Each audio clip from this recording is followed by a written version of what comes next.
नमस्कार. इयत्ता 6वीच्या माझ्या सर्व बालगोपालांना माझा खूप खूप नमस्कार आहे. सहज आणि सोपे शिक्षण या चॅनेलवर आपल्या सर्वांचे खूप खूप स्वागत आहे. आज आपल्याला 6 मॅथमॅटिक्स यातील चॅप्टर नंबर 6 बार ग्राफ्स याविषयी माहिती घ्यायची आहे. यात आपण ग्राफची ओळख तसेच प्रॅक्टिस सेट 18 सोडवून घेणार आहोत. अजूनही ज्या विद्यार्थ्यांनी माझ्या ह्या चॅनेलला सबस्क्राईब केलं नसेल त्यांनी कृपया सबस्क्राईब करून घ्यावं, लाईक करावं, शेअर करावे. 6 bar graphs. Let's recall. Observe the picture alongside. Question number 1. To which sport is this data related? मग आता हे जे पिक्चर आहे त्याच्यामध्ये रन्स आहेत, इथं ओव्हर्स आहेत, इंडिया श्रीलंका. याच्यावरून आपल्याला हे जाणवतं की ही एक क्रिकेट मॅच आहे, इंडिया वर्सेस श्रीलंका. इथे प्रत्येकाने किती रन्स केलेले आहेत, किती ओव्हर्स आहेत हे आपल्याला दिसत आहेत. ओव्हर्स म्हणजे षटके. To which sport is this data related? Cricket. How many things does the picture tell us about? How many things does the picture tell us about म्हणजेच काय? तर या चित्रावरून आपल्याला कोणकोणत्या बाबींची माहिती मिळते.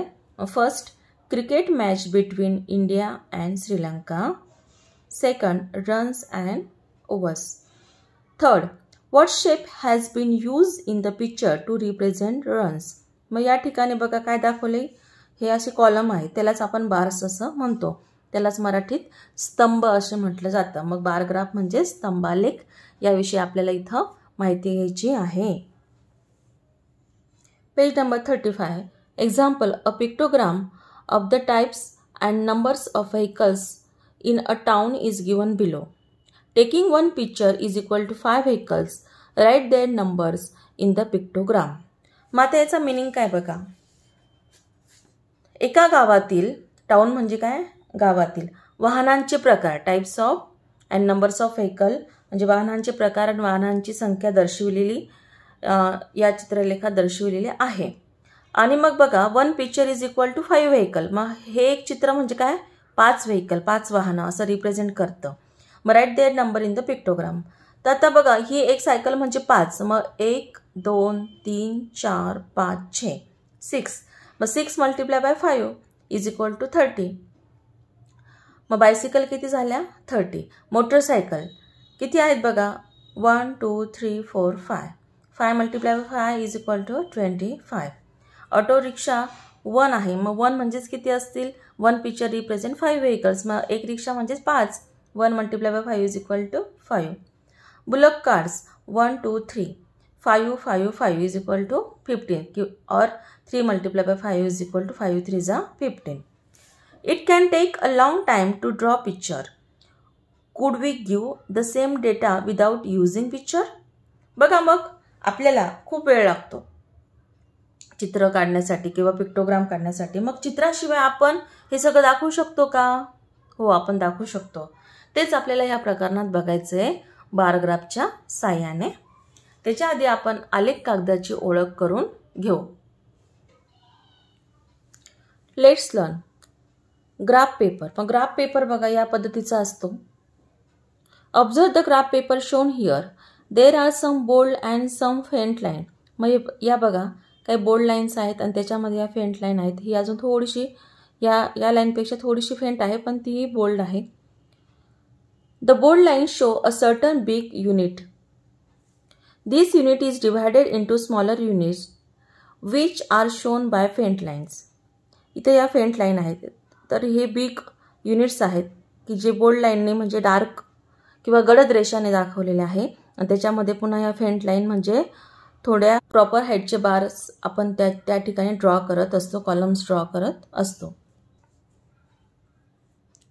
आता ही माहिती अत्यंत महत्त्वाची, परीक्षेला विचारले जाऊ शकते. फिल इन द ब्लँक्सला म्हणा किंवा एक्स ॲक्सिस वाय ॲक्सिसची तुम्हाला काही माहिती विचारली असेल तर त्यावेळेला तुम्ही हे लिहू शकतात. Near the lower edge of the paper, a horizontal line is drawn as a base. It is called x-axis. बघा, near the lower edge of the paper, हा पेपर आहे त्याच्या खालच्या एजला, कडेला ही एक लाईन हॉरिझॉन्टल लाईन ड्रॉ केलेली आहे, आडवी रेषा, बेस लाईन म्हणजे पाया, बेस म्हणजे पाया, पायाच्या ठिकाणी. मग तिलाच एक्स ॲक्सिस म्हणजे एक्स अक्ष असं म्हटलं जातं. A line perpendicular to X axis is drawn on the left side of the paper that is called Y axis. मग पेपरच्या लेफ्ट साईडला perpendicular line to X axis त्यालाच वाय ॲक्सिस असं म्हटलं जातं. Page number 36. The about which the graph is to be drawn are taken on the X axis. मग X ॲक्सिसवर आपल्याला ज्या ॲटम्स किंवा बाबींविषयी आपल्याला माहिती लिहायची असते मग ते त्या ठिकाणी लिहिलेले असतात इक्वल डिस्टन्सवर. The number related to each atom is shown above it by a vertical column. Y ॲक्सिसवर नंबर ऑफ द ॲटम्स लिहिलेले असतात. This column is parallel to the Y axis. मग पुढे आपण जे काही कॉलम ड्रॉ करतो ते ह्या वाय ॲक्सिसला काय असतात, पॅरलल म्हणजे समांतर असतात. Of the proper height according to the chosen scale. मग ज्या पद्धतीची स्केल दिलेली असेल त्यानुसार यांची हाईट असते. Now let us convert the pictogram shown on page 35 into a bar graph. आपण जो मागे पिक्टोग्राम बघितला तो आपल्याला बार ग्राफमध्ये चेंज करायचा आहे. हे बाजूला त्यांनी काढूनच दाखवलेलं आहे बघा. बोल्ड लाईनपासून तर पुढच्या बोल्ड लाईनपर्यंत 1 सेंटीमीटर, पुन्हा व्हर्टिकलसुद्धा ह्या बोल्ड लाईनपासून तर वरच्या बोल्ड लाईनपर्यंत 1 सेंटीमीटर, म्हणजे प्रत्येक 1-1 मिलीमीटरच्या अशा 10 रेषा असतात, लाईन्स असतात आणि त्याला एक बिग युनिट असं म्हटलं जातं. मग या ठिकाणी बघा की टोटल ह्या बारीक बारीक 10 रेषा आहेत आणि 5व्या नंबरची रेषा थोडीशी बोल्ड आहे इतर रेषांपेक्षा. या बारीकच्या मध्ये 4 रेषा आहेत त्यांच्यापेक्षा. बघा मग बायसिकलची संख्या घेतली होती 30, मोटरसायकलची 25, ऑटो रिक्षाची 5, बुलक कार्टची 15. मग त्या पद्धतीने आपल्याला काय करायचं आहे बघा. Scale on Y axis. 1 it is equal to 5 vehicles. तर बायसिकलची संख्या किती होती 30 आणि 5 व्हेकल्स दिलेले तर 5चा टेबल बोलायचा आपण. 5 1 जा 5, 5 2 जा 10, 5 2 जा 15, 5 4 जा 20, 5 5 जा 25, 5 6 जा 30. मग या पद्धतीने आपण 5चा टेबल लिहून ही स्केल आपण कंप्लीट करू शकतो. बायसिकल होती 30, मग 30पर्यंत हा कॉलम आहे. मोटरसायकलची संख्या होती 25 पर्यंतचा कॉलम. ऑटो रिक्षा होत्या 5, त्याच्यामुळे 5चा कॉलम. बुलक कार्ट होते 15, मग 15चा हा कॉलम आहे. इथं नेम्स ऑफ व्हेकल्स जे आहेत ते लिहायचे असतात एक्स ॲक्सिसवर खाली. इथं हा ओ दिलेला आहे. मग O is called as the origin. त्यालाच आरंभ बिंदू असं म्हटलं जातं. ज्या ठिकाणी एक्स ॲक्सिस आणि वाय ॲक्सिस एकमेकाला क्रॉस करत असतात त्याला ओ मार्क दिला जातो, द पॉईंट ऑफ इंटरसेक्शन. आणि इथं नंबर ऑफ व्हेकल दिले. या पद्धतीनेच आपल्याला पुढे बारग्राफ्स ड्रॉ करायचे आहेत. Page number 37, practice set 18. These bar graphs show the maximum temperature in degrees Celsius in different cities on a certain day in February. Observe the graph and answer the question. आता ग्राफचं निरीक्षण करून आपल्याला काय करायचं या क्वेश्चनचा answer द्यायचा आहे. या ठिकाणी इथं सिटीजची नावं दिले बघा. Panchgani, Pune, Chandrapur, Matheran, Nashik cities. On X axis it is the origin or the point of intersection O. Temperature दिलेले आहेत 5च्या मल्टिपल आहेत या ठिकाणी हे सगळे. 1 unit is equal to 5 degree Celsius on Y axis ही स्केल घेतलेली आहे. What data is shown on the vertical and the horizontal lines. मग व्हर्टिकल लाईन्सवर काय दिलेलं टेम्परेचर ऑफ द सिटीज आणि हॉरिझॉन्टल लाईन्सवर काय दिलेलं name of the cities. Practice set 18 मधला पहिला प्रश्न आपण बघितला. The temperature of the cities on the vertical लाईनवर, names of the cities on the horizontal. Second question, which city has the highest temperature. मग सगळ्यात जास्त टेम्परेचर कोणाचं, चंद्रपूरचं. चंद्रपूरचं सगळ्यात जास्त हायेस्ट टेम्परेचर आहे. It is of 35 degree Celsius. Chandrapur had the highest temperature. Which cities had equal maximum temperature. मग कमाल तापमान कोणाचं सारखं आहे बघा. तर या ठिकाणी 25 दिसते. मग कोणाचं आहे 25 डिग्री सेल्सिअस पाचगणीचं आहे, पुन्हा माथेरानचं आहे. अजून या ठिकाणी पुणे आणि नाशिकचं सुद्धा इक्वल दिसतं आपल्याला, 30 डिग्री सेल्सिअस दोघांचं आहे. Third question, Panchgani and Matheran is equal 25 degree Celsius, Pune and Nashik is equal to 30 degree Celsius. Which cities had a maximum temperature of 30 degree Celsius? कोणाचे 30 डिग्री सेल्सिअस बघा तर Pune and Nashik. Pune and Nashik 4th नंबरचा आन्सर आहे. What is the difference between the maximum temperature of the Panchgani and Chandrapur? मग चंद्रपूरचं किती आहे बघा 35 डिग्री सेल्सिअस आणि पाचगणीचं आहे 25. मग डिफरन्स काढायचा असतो त्यावेळेला आपण सबस्ट्रॅक्शन करत असतो. मोठ्या संख्येतून लहान संख्या आपण मायनस करत असतो. The maximum temperature of Panchgani is equal to 25 degree Celsius. The maximum temperature of Chandrapur is equal to 35 degree Celsius. Therefore, the difference in the temperature is equal to 35 degree Celsius minus 25 degree Celsius is equal to 10 degree Celsius. तुम्हाला हा practice set 18 व्यवस्थित समजला असेल. आताच आपण बार ग्राफवरील प्रश्न बघितले की कशा पद्धतीचे प्रश्न विचारले जातात. पण आता बार ग्राफ हा कसा ड्रॉ करायचा हे आपल्याला पुढे शिकायचं आहे. Let's learn drawing a bar graph. Let us take an example to see how the given data is shown as a bar graph. Example, information about the plants in a nursery is given here. Show it in a bar graph. मग नर्सरीमध्ये जे काही plants असतात तर त्याची माहिती दिलेली आहे बघा. Names of plants and number of plants. मोगऱ्याचे आहे 70, जयचे हिबिस्कसचे आहे 45 आणि क्रिसॅन्थेममचे आहे 80. Take a graph paper. मग ग्राफ पेपर घ्यायचा आहे आणि या पद्धतीनेच आपल्याला पुढे ग्राफ पेपरवर सगळी कृती करायची आहे. In the centre write the title, types and number of plants. Draw X and Y axis and mark O their point of intersection. Third, write the name of the plants on x-axis at equal distance. 4. The number of plant is divisible by 5 because बघा या ठिकाणी काय दिसते आपल्याला, हे 5 ने divide होणारे आहे. आपण 10 जरी घेतलं तरी चालणार आहे, पुढे दिसणारच आपल्याला ते बघा. 4th, the number of plant is divisible by 5. So take the scale 0.5 cm is equal to 5 plants. That is 1 cm is equal to 10 plants on y-axis as it can be easily shown on the graph paper. मग 1 cm म्हणजे आपल्याला काय घ्यायचं आहे, 1 cm is equal to 10 plant घ्यायचं आहे स्केलला y-axis वर. 5. Write the scale in the top right hand corner. मग कोपऱ्यामध्ये राईट कॉर्नरला आपल्याला स्केल घ्यायची आहे की y-axis वर आपल्याला कोणत्या प्रकारची स्केल घ्यायची आहे. 6. Draw a bar of the appropriate height above the name of each plant on the X axis. मी ही मोठी ग्राफ बुक घेतलेली आहे,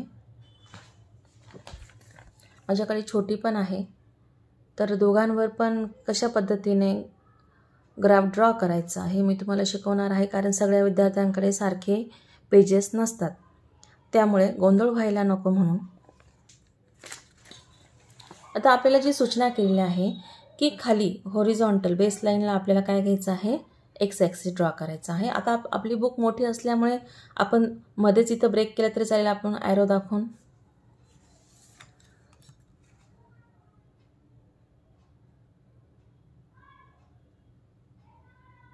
या ठिकाणी हा एक्स ॲक्सिस ड्रॉ करू, पुढे जाऊ द्यायचा. याला इथे या साईडला ॲरो द्या, इकडे पण ॲरो द्या आणि याला नाव द्या एक्स ॲक्सिस. आता पुढे व्हर्टिकलला सुद्धा आपण एक कॉलम सोडून या ठिकाणी वाय ॲक्सिस ड्रॉ करून घेऊ. या पद्धतीने आपण हा वाय ॲक्सिस ड्रॉ केला. याला दोघेही साईडला ॲरो देऊ. इथं ओ इंटरसेक्टिंग पॉईंट, याला वाय ॲक्सिस असं नाव द्या. इथं स्केल घेऊन घेऊ आपण. Scale on Y axis 1 centimeter is equal to 10 plants. मग ओरिजिन नंतर 1 centimeter नंतर आपण इथं या साइन्स करून घेऊ, अशा खुणा करून घेऊ आपण या पद्धतीने. तिथं नंबर देऊ 10, 20, 30, 40, 50, 60, 70 आणि 80पर्यंतच घेऊ आपण, कारण आपला लास्ट नंबर कोणता आहे 80. तर आपण वाय ॲक्सिसवर काय घेतले, number of plants. Number of plants. तर जी काही रोपांची संख्या आहे ती आपण घेतली वाय ॲक्सिसवर. आणि आपल्याला एक्स ॲक्सिसवर काय घ्यायचं आहे, नेम्स ऑफ प्लांट्स, रोपांची नावं घ्यायची आहे. मग हा पहिला कॉलम सोडून देऊ आपण. इथं घ्यायचं मोगरा. आता मी थोडं आडवं घेते म्हणजे आपलं स्पेलिंग पूर्ण मावेल त्या ठिकाणी. मोगरा.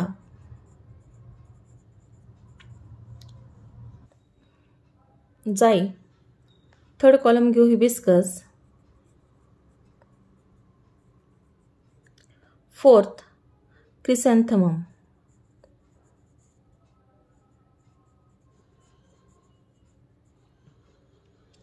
आता पूर्ण नाव मावलं नाही तर आपण शॉर्ट फॉर्ममध्ये इथं पूर्ण करू समजा.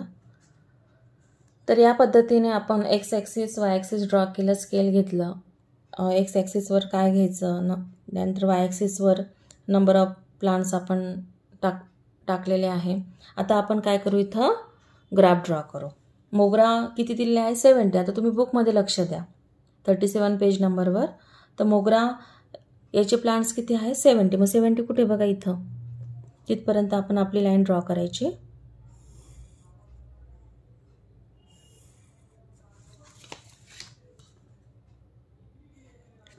आता तुम्ही हा कॉलम असा ठेवला तरी चालेल, नाहीतर या पद्धतीची डिझाईन काढा म्हणजे आपले सगळी डिझाईन सारखी दिसेल. हा बॉक्स असा पूर्ण करून घ्यायचा.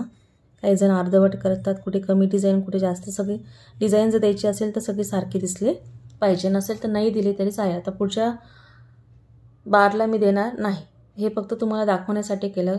शक्यतो म्हणण्यापेक्षा नेहमीच बार हे सगळे सारखे ठेवायचे. एक तर डिझाईन द्या, नाहीतर बिगर डिझाईनचे ड्रॉ करायचे. आता पुढे आहे जाई. जाईची आहे 50. मग 50 कुठे बघा, या ठिकाणी इथं.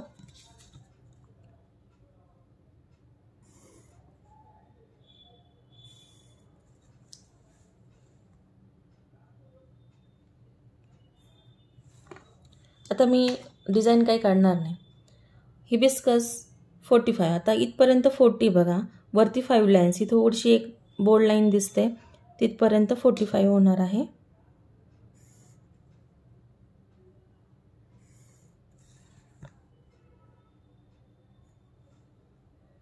एखादी रेष कमी जास्त व्हायला नको. 1-1 मिलीमीटरने आपलं आन्सर हे बदलत असतं. क्रिसॅन्थमम तर किती आहे बघा, ते 80.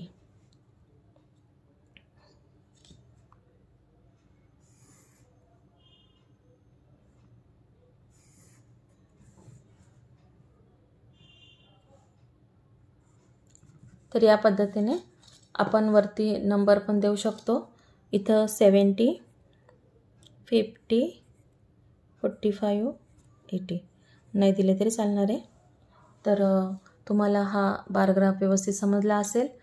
या पद्धतीने ड्रॉ करायचा. आणि सर्वात महत्त्वाची सूचना म्हणजे पेन्सिलनेच आणि पट्टीच्या साहाय्यानेच ग्राफ ड्रॉ करायचा. हाच ग्राफ आपण आता ग्राफ पेपरवर ड्रॉ करून घेतला आहे, तो तुम्हाला समजलाच आहे. आता बघितलेल्या सर्व अभ्यासावरून आपण आलेख कागदाची ओळख घेतली, बारग्राफ कसा ड्रॉ करायचा हे पण बघितलं. मग त्याच्यावरून आपल्याला काय समजलं, now I know every bar in the graph should be equal width. मग हे जे काही बार आहेत हे सारख्याच रुंदीचे आहे बघा. The distance between any two adjacent bar should be equal. मग यांच्यातलं अंतर काय आहे, सारखं आहे. All bars should be of appropriate height.